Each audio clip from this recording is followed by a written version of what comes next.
சென்னை மாநகர காவல்துறை ஆணையராக இருந்து தற்போது லஞ்ச ஒழிப்புத்துறை இயக்குநராக இருக்கக்கூடிய திரு அருண் ஐபிஎஸ் அவர்கள் என்னை கொலை செய்ய மும்பையிலிருந்து ஒரு கூலிப்படையை நியமித்துள்ளார் என்ற தகவலை எனக்கு டெல்லியிலிருந்து உளவுத்துறை அதிகாரிகள் தெரிவித்து உடனடியாக சென்னை மாநகர காவல்துறை ஆணையரை சந்தித்து புகார் அளித்து தேவையான விசாரணையை மேற்கொள்ளுமாறு எனக்கு அறிவுறுத்தியதன் அடிப்படையில் இன்று காலை சென்னை மாநகர ஆணையர் அவர்களை சந்தித்து புகார் மனுவை அளித்தேன்.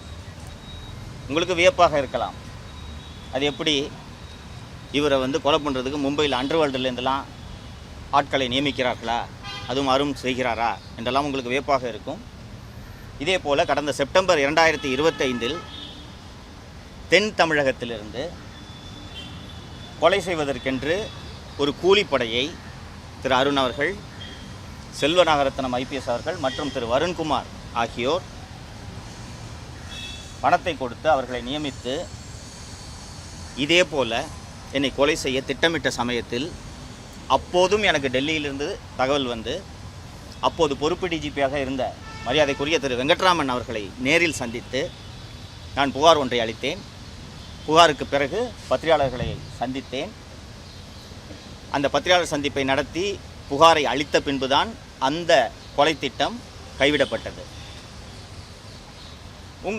உங்களில் பலருக்கு இதெல்லாம் சாத்தியமா, அருண் இப்படியெல்லாம் செய்வாரா என்ற வியப்பு ஏற்படும். தோழர்களே, இந்தியாவில் யாருக்கும் நடக்காத கொடுமை எனக்கு நடந்திருக்கிறது. ஆளை விட்டு அடிப்பாங்க, கை காலை உடைப்பாங்க, வெட்டுவாங்க, இதெல்லாம் நடக்கும். நீங்கள் குடியிருக்கும் வீட்டின் படுக்கை அறையிலும் சமையல் அறையிலும் உணவருந்தும் மேசையிலும் ஹாலிலும் மலத்தையும் சாக்கடையையும் அள்ளி வீசியது இந்தியாவில் எங்காவது நடந்திருக்கிறதா? எனக்கு நடந்தது. வீட்டுக்கு வந்துட்டாங்க, இந்த மாதிரி சாக்கடை ஊற்றிட்டாங்கன்னு எங்கள் அம்மா ஃபோன் பண்ணுறாங்க. 100க்கு அடிக்கிறேன், கீழ்ப்பாக்கிலேருந்து பெட்ரோல் ஜீப் வருதுன்றாங்க. 3/4 மணி நேரம் பெட்ரோல் ஜீப் வரல. அந்த பெட்ரோல் ஜீப் இன்ஸ்பெக்டர் நம்பர் எனக்கு கொடுத்துட்டாங்க. நான் அவருக்கு அடிக்கிறேன், டிராஃபிக்கில் மாட்டிக்கிட்டேன்றாரு. கீழ்ப்பாக்கு போலீஸ் ஸ்டேஷன்லேருந்து கீழ்ப்பாக்கிலே இருக்கக்கூடிய வீட்டுக்கு வரதுக்கு 3/4 மணி நேரமா? அது நடந்தது. அப்போது எனக்கு தெரிந்த பெட்ரோல் ஜீப்பு வரலன்னொடனே சென்னை மாநகர காவல்துறையில் பணியாற்றி கொண்டிருந்த ஒரு மூத்த ஐபிஎஸ் அதிகாரி எனக்கு தெரிந்தவர், அவர்கிட்ட அடித்து, சார் இது மாதிரி நடந்துகிட்டு இருக்கு, வீட்டில் அம்மா தனியாக மாட்டிக்கிச்சு, பெட்ரோல் ஜீப்புக்கு ஃபோன் பண்ணேன்னா இந்த மாதிரி சொல்கிறாங்க சார்னு சொன்னோன்னே அவர் நேரடியாக அருணை சென்று சந்திக்கிறார். சார் இந்த மாதிரி சங்கர் வீட்டில் இப்படி அட்டாக் நடக்குதுன்னு சொல்லும்போது அருண் கேட்ட முதல் கேள்வி என்ன தெரியுமா? அவன் ஏன் உனக்கு ஃபோன் பண்ணுறான்? அப்படியா, இப்படி நடக்குதா, ஏன் பெட்ரோல் ஜீப்போட, இதெல்லாம் எதையுமே கேட்கல. அவன் ஏன் உனக்கு ஃபோன் பண்ணுறான்? நீ அவங்ககிட்ட டெய்லியும் பேசிக்கிட்டு இருக்கியா என்பது தான். இதே அருண் அவர்கள் சட்டம் ஒழுங்கு பதவியில் இப்போது இருந்திருந்தால் இந்நேரம் என் மீது 15 வழக்குகள் பதியப்பட்டிருக்கும், சிறையில் இருந்திருப்பேன், குண்டர் சட்டம் பாய்ந்திருக்கும். இப்போது லஞ்ச ஒழிப்புத்துறையிலே அவர் இருப்பதன் காரணமாக அவரால் எதையும் செய்ய முடியவில்லை என்பதால் 2வது முறையாக அவர் கூலிப்படையை நியமித்துள்ளார் என்பதனால் டெல்லி உளவுத்துறை அதிகாரிகள் என்னிடம் அறிவுறுத்தியபடி நான் இன்று மாண்புமிகு சென்னை மாநகர காவல்துறை ஆணையரை சந்தித்து புகார் மனுவை அளித்திருக்கிறேன். உரிய நடவடிக்கை எடுப்பதாக அவர் கூறியிருக்கிறார். தமிழக முதல்வர் அவர்களிடம் நான் மீண்டும் இந்த கோரிக்கையை வலியுறுத்த விரும்புகிறேன்.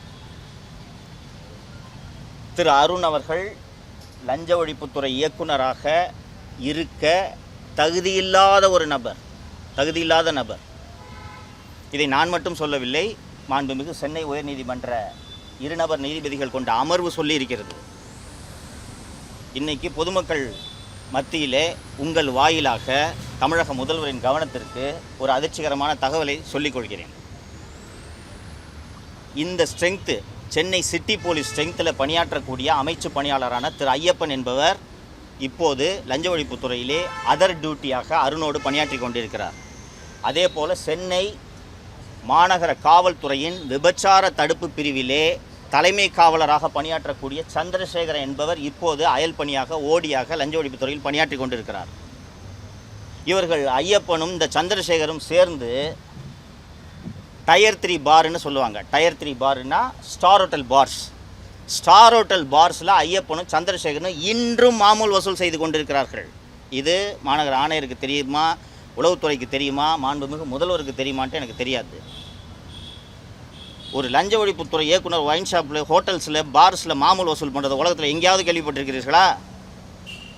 இதைத்தான் சென்னை உயர்நீதிமன்றம் சுட்டி காட்டியது.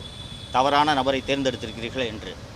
இப்போதாவது தமிழக முதல்வர் விழித்து கொண்டு இந்த நியமனத்தை மறுபரிசீலனை செய்ய வேண்டும் என்று கேட்டுக்கொள்கிறேன். தொடர்ந்து இது போன்ற இதை இப்போ சொல்லிட்டு இருக்கீங்க. பட் சமூக ஊடகங்களையும் சரி நீங்கள் குற்றச்சாட்டுது ஏன் மாற்றுறதுக்கான எந்த விதமான நடவடிக்கையும் எடுக்கலன்றது இது நீங்கள் தமிழக முதல்வரைத்தான் கேட்க வேண்டும். ஒரு குடிமகனாக, ஒரு சாமானிய மனிதனாக நாம் வலியுறுத்தத்தான் முடியும். இது முதல்வரோட முடிவு. முதல்வரோட கவனத்திற்கு மீண்டும் மீண்டும் இது செல்ல வேண்டும் என்பதற்காக நான் உங்கள் வாயிலாக வலியுறுத்துகிறேன். உங்கள் வீட்டில் சாக்கடை கரைச்சி ஊற்றுனது செல்வ பிறந்ததுன்னு சொல்லி குற்றச்சாட்டு வச்சுங்க. இப்போ தாவேச கூட கூட்டணியில் இருக்காங்க. அப்புறம் அருண் அவர்கள் மேலே தொடர்ச்சியாக குற்றச்சாட்டு வச்சுட்டு அவங்களுக்கு முக்கிய பொறுப்பு கொடுத்துருக்காங்க. இப்போ ஏதாச்சும் நடவடிக்கை இருக்குன்னு நினைக்கிறீங்களா? ஆட்சி மாறினாலும் காட்சி மாறவில்லைன்ற மாதிரி. எனக்கு நம்பிக்கை இல்லை நண்பரே. உங்களுடைய ஆதங்கம் எனக்கும் இருக்கிறது, வருத்தம் இருக்கிறது. திரு அருண் அவர்கள் மீது இவ்வளவு குற்றச்சாட்டுகள் பொதுவெளியில் இருக்கிறது. நீதிமன்றங்கள் இப்படி கடுமையான கண்டனங்களை தெரிவித்த பிறகும் கூட திரு அருண் அவர்களை அந்த அற்புதமான துறையான லஞ்ச ஒழிப்புத்துறையின் இயக்குநராக நியமித்திருக்கிறார்கள். அப்போது அவர்களின் தயவிலே ஆட்சி நடக்கிறது, காங்கிரஸ் கட்சியின் தயவிலே ஆட்சி நடக்கிறது. அவர்தான் அதில் முக்கிய குற்றவாளி என்பது எல்லோருக்கும் தெரியும். அவரோடு தான் அந்த தாக்குதல் சம்பவத்தில் ஈடுபட்டவர்கள் இன்றும் செல்வ பிறந்தகையோடு சுற்றி கொண்டிருப்பதை நாம் பார்க்கிறோம். வெளிப்படையாக சொல்கிறேன், வருத்தத்தோடு சொல்கிறேன், எனக்கு நம்பிக்கை இல்லைங்க. யோசிச்சு பாருங்கள், அம்மாவே செத்து போயிட்டாங்க. அந்த 3 மணி நேரம் அந்த மலை குவியலுக்குள்ள அம்மா இருந்தாங்க. இது வரைக்கும் ஒரு அக்யூஸ் அரசு ஆகல. சென்னை உயர்நீதிமன்றம் கடந்த ஏப்ரல் 2025 12 வாரங்களுக்குள் குற்றப்பத்திரிகை தாக்கல் செய்ய வேண்டும் என்று சிபிஐ கிரைம் பிரான்ச் சிஐடிக்கு உத்தரவிட்டது. ஏப்ரல் 2025 12 மாதங்கள் கடந்து விட்டது. உங்கள் பார்வைக்கு விட்டு விடுகிறேன். வேறு கொஸ்டின்ஸ் இருக்குங்களா?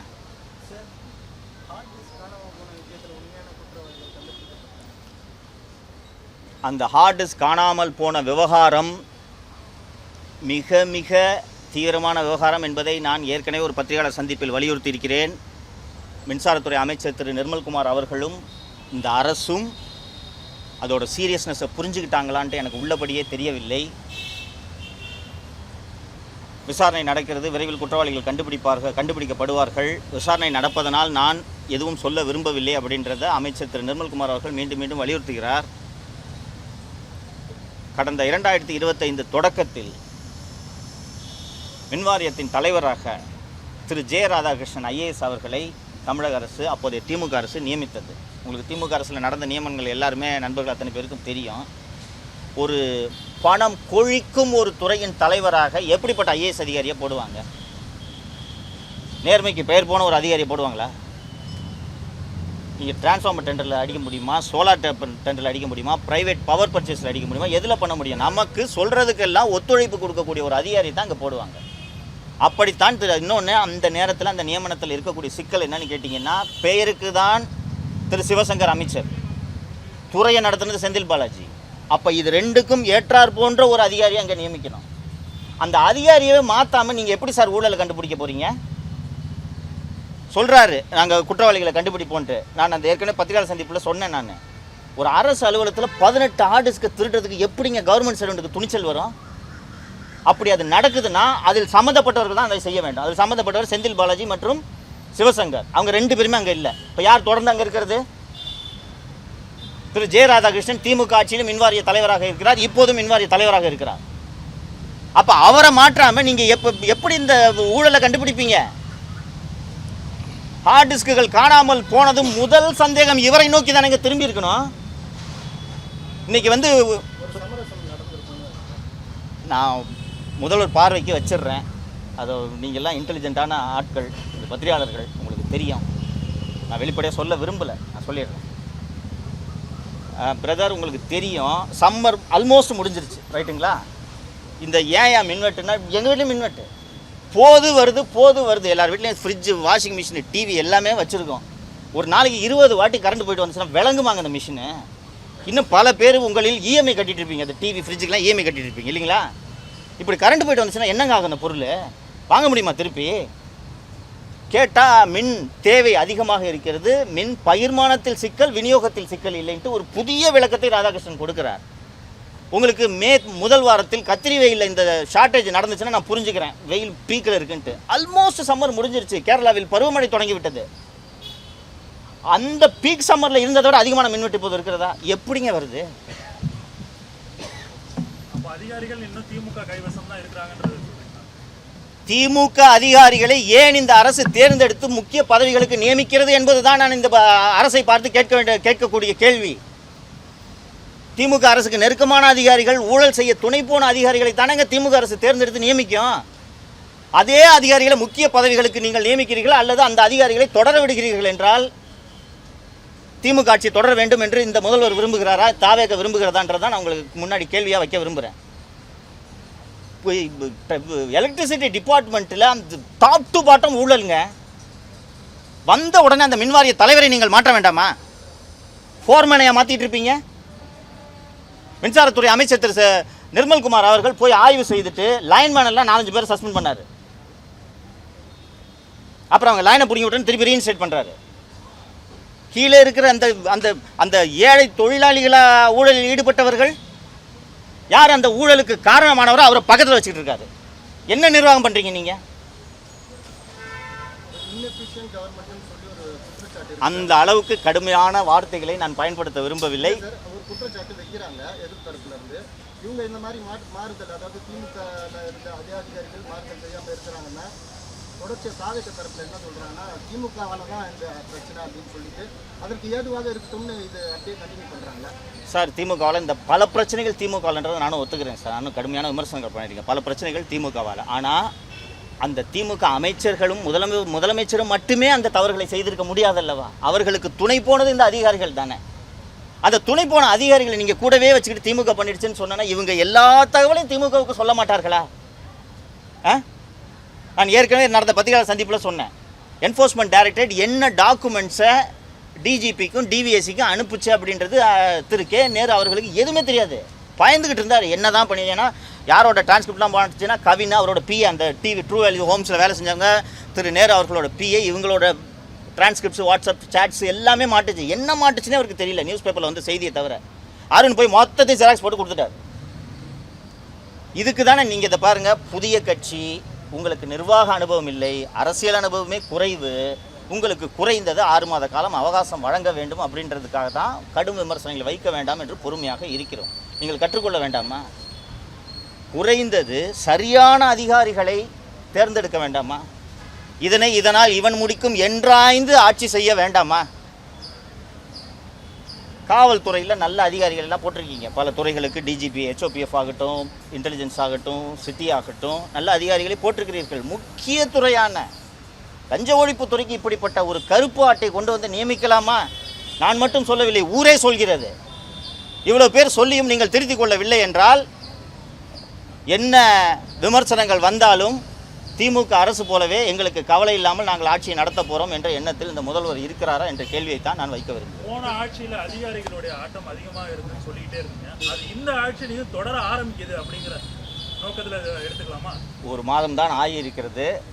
அதிகாரிகள் ஆட்டம் தொடரக்கூடாது என்பதற்காகத்தான் நான் மீண்டும் மீண்டும் சுட்டி காட்டி கொண்டுகிறேன். இந்த தப்பை பண்ணிடாதீங்க. அவங்க கையில் போச்சுன்னா அவ்வளவு அனுபவம் வாய்ந்த திராவிட முன்னேற்ற கழக தலைவர்களையே அதிகாரிகள் தங்கள் கைப்பிடிக்குள் வைத்திருந்தார்கள். அந்த அதிகாரிகளை மீறி முதல்வராலும் அமைச்சர்களாலும் எதுவுமே செய்ய முடியவில்லை. நீங்கள் புதியவர்கள், நிர்வாகம் என்றால் என்னவென்றே தெரியாமல் வந்திருக்கிறீர்கள். அந்த தவறை செய்து விடாதீர்கள் என்பதற்காகத்தான் மீண்டும் மீண்டும் சுட்டி காட்டுகிறேன். புரிந்து கொள்வார்கள், கற்றுக்கொள்வார்கள் என்று நம்புகிறேன்.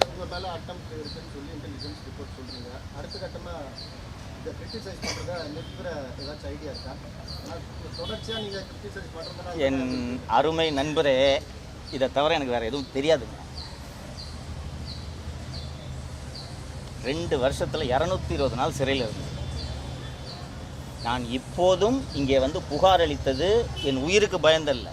உயிருக்கு பயந்துன்னா திமுக பிரிவில் கொண்டிருப்பாங்க என்ன. என் உயிருக்கு பயந்தல்ல. இந்த முதல்வருக்கு இது தெரிய வேண்டும். இல்லை உயிருக்கு பயந்து இதை பேசாமல் இருந்திருக்குன்னா திமுக கட்சியில் பேசாமல் இருந்திருப்பானுங்க. சரிங்களா? அப்போ தான் பெரும் ஆபத்து இருந்தது இல்லையா? இது ஃபஸ்ட்டு அரெஸ்ட் பண்ணிட்டு கூட்டு போகும்போது பெருந்தவர்கிட்ட போய் வண்டியை கொண்டு போய் விட்டாங்க மீடியனில். ஜெயிலில் கையை உடைச்சாங்க. திருச்சியில் ராம்ஜி நகரில் திருச்சி கஸ்டடியில் வருண்குமாரோட கஸ்டடிக்கு போகும்போது சாப்பாட்டில் லெட்டை கலக்கிறதுக்கு முயற்சி பண்ணாங்க. அண்ட் கடைசியாக சித்தூரில் அரெஸ்ட் பண்ணும்போது விடிஞ்சிருச்சு. விடியலைன்னா புகார் இன்ஸ்பெக்டர்கிட்ட இன்ஸ்ட்ரக்ஷனு என்ன கொல்லணுன்ட்டு. இன்னொன்று கூட மாலதி மாட்டிக்கிட்டாங்க. இந்த ஒரு கோபின்ற ஒரு என்னோட நண்பர் அவர் மாட்டிக்கிட்டார். விடிஞ்சிருச்சு மாட்டும்போது. அதாவது நள்ளிரவில் தான் பிடிக்கிறாங்க. நாங்கள் போகிறோம் சித்தூர்லேருந்து ஓங்கோல் வரைக்கும் போயிட்டோம். தெரியல பின்னாடி துரத்திட்டு வராங்கட்டு. ஓங்களுக்கு போகும்போது விடிஞ்சிருச்சு. அதனால தப்பிச்சேன். இல்லைன்னா புகாரி தான் திருவேங்கடத்தை சுட்டது தெரியுங்களா. அதனால் பிளானு சுடுறது. அவனுக்கு பிடிச்சா ஜெயிலில் போயிட்டு வெளில வந்து பேசிகிட்டு இருக்கான். ஆனால் இந்த வாட்டி முடிச்சு விட்றணுன்றது தான் அவங்களோட ஒரிஜினல் திட்டம். ஆனால் விடிஞ்சதுனால அவங்களால எதுவும் பண்ண முடியல. இன்னொன்று அதர் ஸ்டேட்டில் வச்சு இஷ்டத்துக்கு சுட முடியாததுனால தப்பிச்சேன். அப்போவே பயப்படல. ஆனால் இப்போது நான் சொல்கிறது, நான் செத்து போயிடுவேன், எனக்கு ஒன்றும் இல்லை, எனக்கு சாவை பற்றி அச்சமும் இல்லை. ஆனால் உங்கள் ஆட்சிக்கு இது எவ்வளோ பெரிய அவப்பெயராக இருக்கும், கரும்புள்ளியாக இருக்கும். திமுக ஆட்சியில் கூட நடக்காத மரணம் தாவேக ஆட்சியில் நடந்ததுன்றது முதல்வருக்கு இழுக்கு என்பதை அவர் புரிந்து கொண்டு செயல்பட வேண்டும். இடத்துல சென்று போய் சேரும் அப்படின்னு நினைக்கிறீங்க? நீங்கள் சென்று சேர்ப்பீர்கள் என்ற நம்பிக்கை எனக்கு இருக்குது. அந்த முதல்வரை போல உலகம் அறியாத முதல்வர் அல்ல, உலகத்தை அறிந்து கொள்ள முயற்சிக்கும் முதல்வர் என்று நான் நம்புகிறேன். சரிங்களா? நன்றி.